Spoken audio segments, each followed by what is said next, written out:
A few weeks ago, my daughter and I, my 14-year-old daughter and I, went to the grocery store. While she's getting a cart, I'm standing in front of the avocados, reading the sign, buy 3 avocados for $5. I hate when stores use advanced math.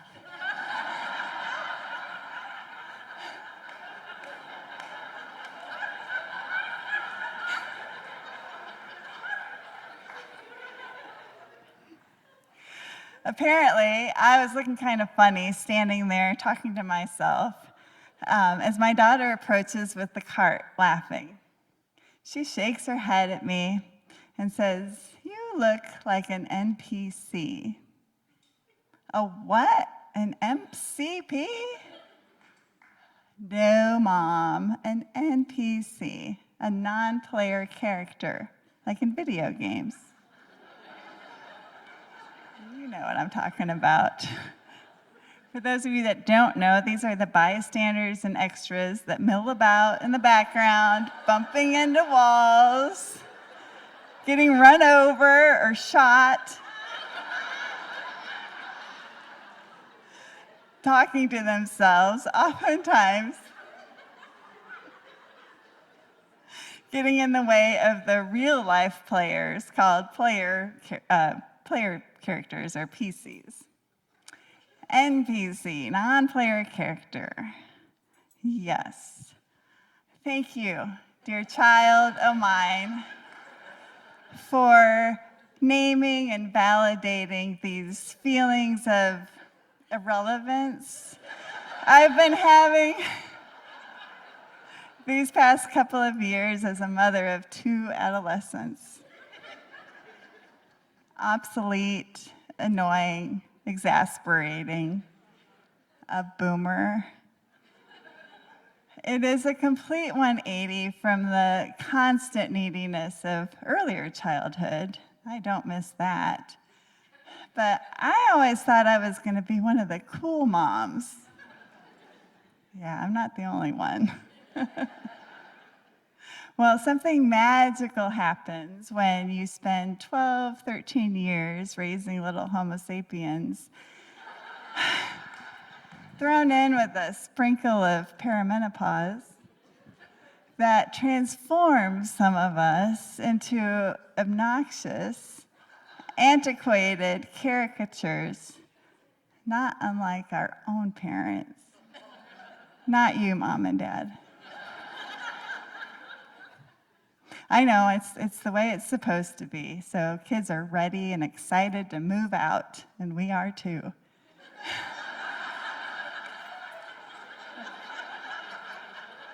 Great plan, God, thanks. That revelation a few weeks ago got me thinking about NPC versus PC and single-player games versus multiplayer games. For most video games, if there even is a multiplayer option, it tends to be rather limited. All the coolest parts, like going through levels, unlocking boards and items, and earning achievements, mostly happens when you're in single-player mode. Sure, it's fun to play a video game with a partner, but you have to be able to play by yourself. I never got better at a game just following someone else around who shoots all the bad guys while I'm still trying to navigate the 50 buttons on the controller.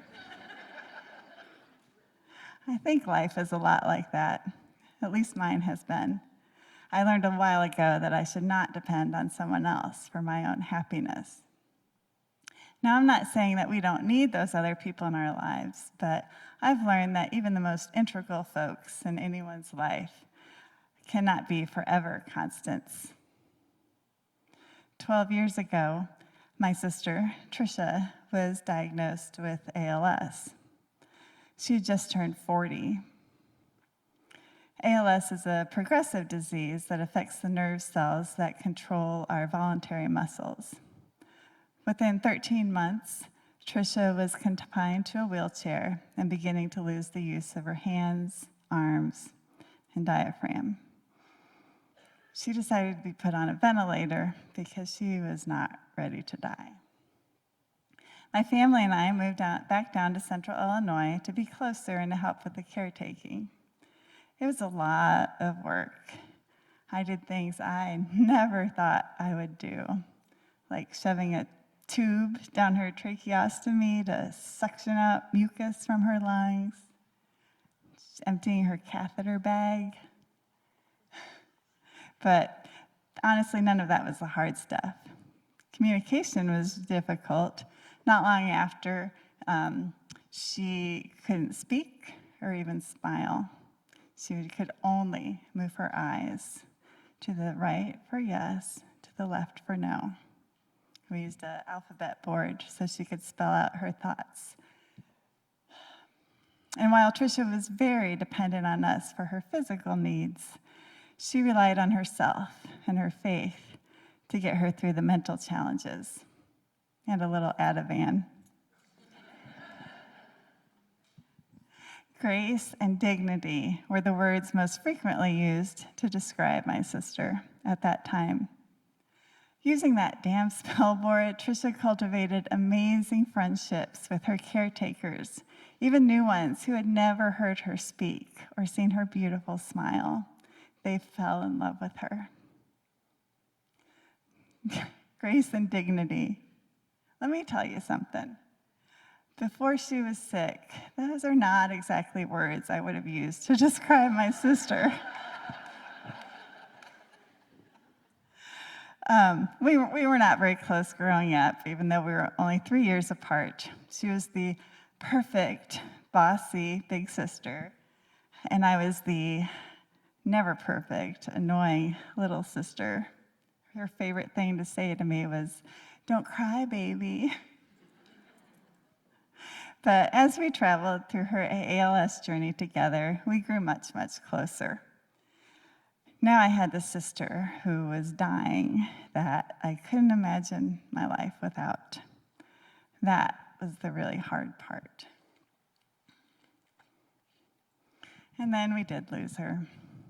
After 4 years of endless limitations and struggles, Tricia was ready to let go.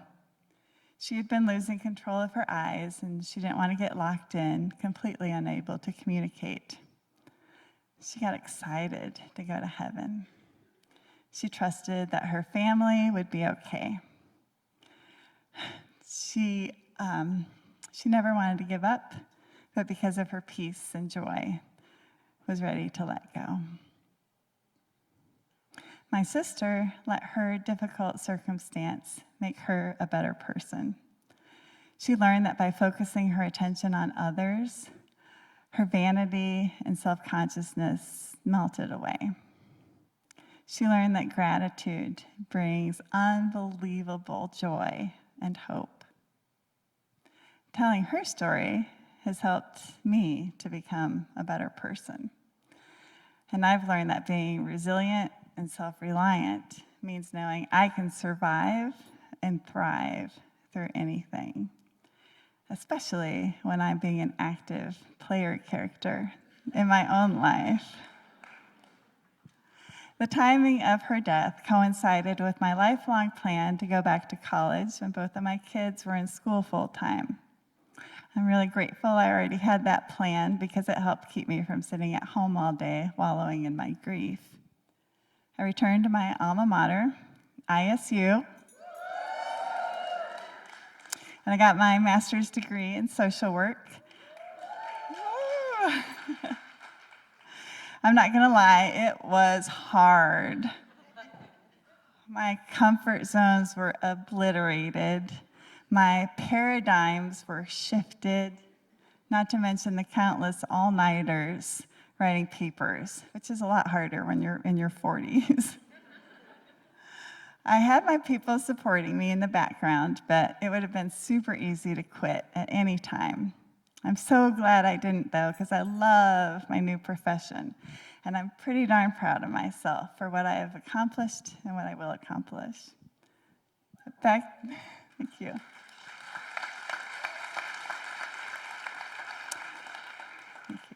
Back to my 2 teenagers and being NPCs in their lives. Well, I'm growing okay with that. life is a single-player game.